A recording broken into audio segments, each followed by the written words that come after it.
আমার মেয়ে পড়ে 6 এ, আপনি দেখেন কি তৈরি করছে। গত 2 দিন যাবত এই যে ঘর তৈরি করছে দেখেন। এটা যা সরঞ্জাম এখানে 200-250 টাকা শেষ হয়ে গেছে। যেখানে আমি ভাত খেতে আমার কষ্ট হয় সেখানে প্রতিনিয়ত আজকে বাচ্চাদেরকে এই সরঞ্জাম কিনে দিতে হচ্ছে। যে এই শিক্ষা ব্যবস্থা যারা ধ্বংস করছেন, ইতিহাসে আপনাদের সন্তানকে মানুষ থুতু মারবে। আমরা তো গড় বানানো শিখাই, আলু ভর্তা বানানো শিখাই, মরিচ ভর্তা বানানো শিখাই। আপনি কিভাবে বুঝবেন ইকুয়াল টু এমসি স্কয়ার কি মূল্য? আপনি কিভাবে বুঝবেন ত্রিকোণমিতির কাজ কি? আলফা বিটা গামার কাজ কি? পুরো জাতি নাকি আজকে ইসি আলমগীর সাহেবের না না হীরা ভাই, এটা কিন্তু আপনার সাথে আমি দ্বিমত পোষণ করছি। দাসত্ব তৈরির একটা শিক্ষা ব্যবস্থা আমাদের আজকে বর্তমানে বিরাজমান। এখন বিপ্লব ভাই আমার আপনার কাছে প্রশ্ন, যদি আজকে এটা দাসত্ব তৈরি করে, এটা যদি মানহীন শিক্ষা তৈরি করে, বিকলাঙ্গ শিক্ষা ব্যবস্থা হয়, তাহলে এটার বিরুদ্ধে আপনারা যারা ক্ষমতাশীল আছেন আপনারা তো আওয়াজ তুলছেন না। আওয়াজ তুলতে হবে তো, কারণ আপনার প্রজন্ম কিন্তু এই মাটিতে আগামী প্রজন্ম। আপনার ভবিষ্যৎ বিকলাঙ্গ হচ্ছে। আপনার দাসত্ব তৈরির শিক্ষা ব্যবস্থা, এটার বিরুদ্ধে তো রুখে দাঁড়াতে হবে। টকশোতে এসব বললাম, এটা কিন্তু দায়িত্ব শেষ না। কারণ আমরা বললে তো লাভ নাই, শতবার বলছি আমরা বললে তো এটা হচ্ছে না। আপনাকে একটা উদাহরণ দেখে, আমার মেয়ে পড়ে 6 এ, আপনি দেখেন কি তৈরি করছে। গত 2 দিন যাবত এই যে ঘর তৈরি করছে দেখেন। এটা যা সরঞ্জাম এখানে 200-250 টাকা শেষ হয়ে গেছে। যেখানে আমি ভাত খেতে আমার কষ্ট হয় সেখানে প্রতিনিয়ত আজকে বাচ্চাদেরকে এই সরঞ্জাম কিনে দিতে হচ্ছে। যেখানে এটা কোন সাবজেক্টের জন্য? যেখানে সারা পৃথিবী ক্ষেপণাস্ত্র আবিষ্কার তৈরি করছে, যেখানে এখন পড়াশোনা এমন হচ্ছে গুগলে সিও হচ্ছে, আর আমাদের ছেলে মেয়েদের আজকে শেখানো হচ্ছে ঘর বানানো, তোমরা মেস্তরি হও, তোমরা সেলাই কাজ করো। সারা পৃথিবীতে আমরা পোশাক রপ্তানি করছি গর্বের সহিত। আমাদেরকে সেলাই মেশিন শেখানো হচ্ছে, আমাদেরকে ড্রোন বানানো শেখানো হচ্ছে না, আমাদেরকে ক্ষেপণাস্ত্র বানানো শেখানো হচ্ছে না। আমরা সারা পৃথিবীতে পোশাক রপ্তানি করি খুব গর্বের সহিত, কিন্তু পক্ষান্তরে আমাদেরকে কি বানিয়ে রেখেছে বুঝেছেন? গুগলে সিও হয় আরেকজন, ড্রোন আনতে হয় আমাদের বিদেশ থেকে, ক্ষেপণাস্ত্র আনতে হয় বাইরে থেকে।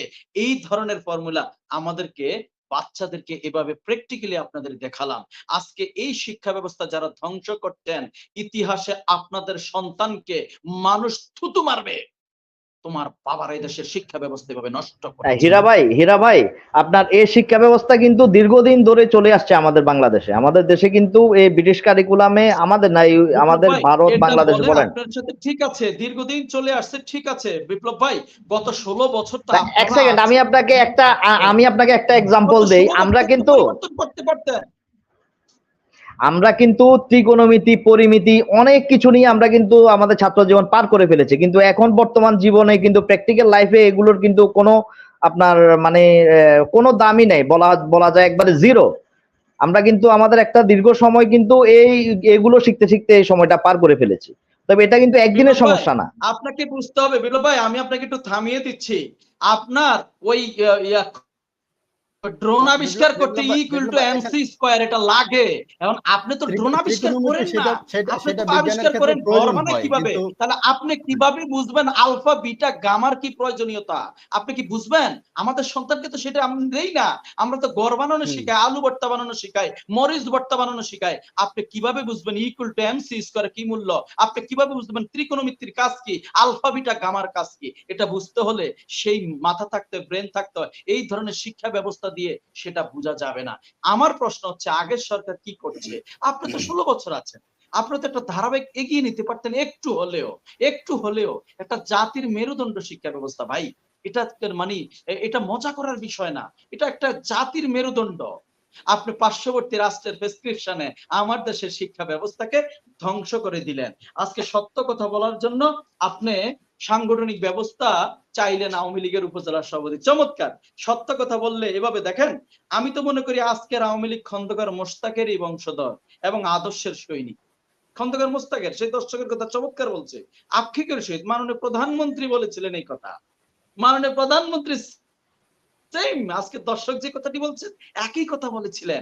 সেই দিন লক্ষ লক্ষ আজকের সৈনিক আওয়ামী লীগের সেই দিন কোথায় ছিল? আমার বাবার লাশ পর্যন্ত পড়েছিল দীর্ঘক্ষণ। তাহলে আজকের আমরা মনে করি আজকের এই আওয়ামী লীগের এই খন্দকার মোশতাকের প্রজন্ম হচ্ছে আজকের আওয়ামী লীগ। খন্দকার মোশতাকের আদর্শের সৈনিক হচ্ছে আজকের আওয়ামী লীগ। আজকে দেখেন ওই যে ইসি ওই যে হিসাব করলেন, আমার দেখেন দর্শকরা অত্যন্ত মেধাবী, জনগণ কিন্তু এটা ভুলে যায় না। বিপ্লব ভাই, আপনি বলেছেন, দেখেন আমিও দেখেছি, এটা ওই বোর্ডে দেখেছি যখন নির্বাচন কমিশন ইসিতে লেখা ছিল, আমি নির্বাচন নিয়ে আলোচনা করতেই রাজি না, কিন্তু একটা চমৎকার প্রশ্ন তুলেছেন আমার দর্শক। সেটা কি জানেন?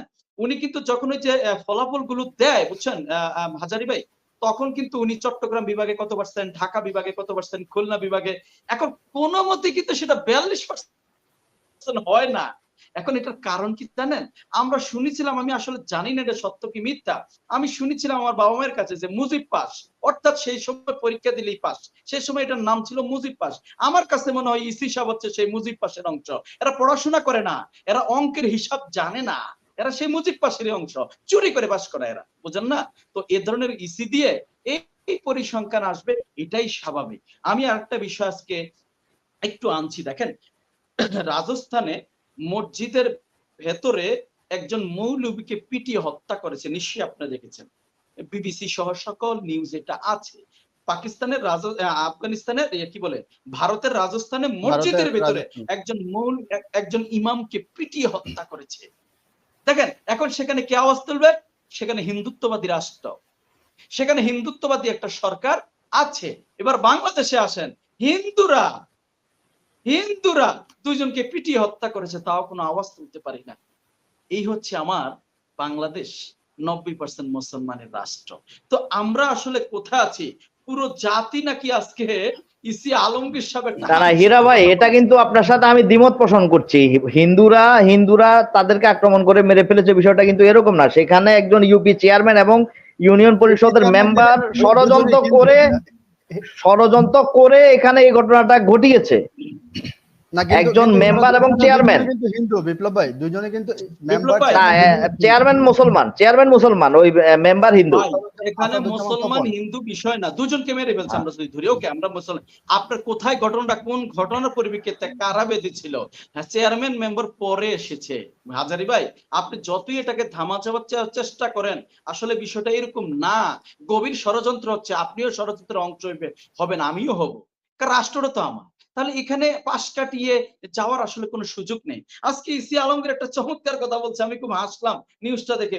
পুরো জাতি চাওয়া একটা সুষ্ঠু নির্বাচন। 2024 সালে কি আপনি ভুলে গিয়েছিলেন?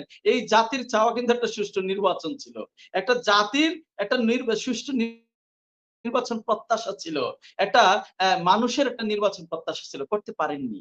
এই ইসি আপনাদের দিয়ে কি হবে না হবে এদেশের মানুষ জানে। খালি সাধারণ মানুষের কাতারে আসেন জনগণের, তখন বুঝবেন আপনাদের শাস্তি কি দেয় জনগণ।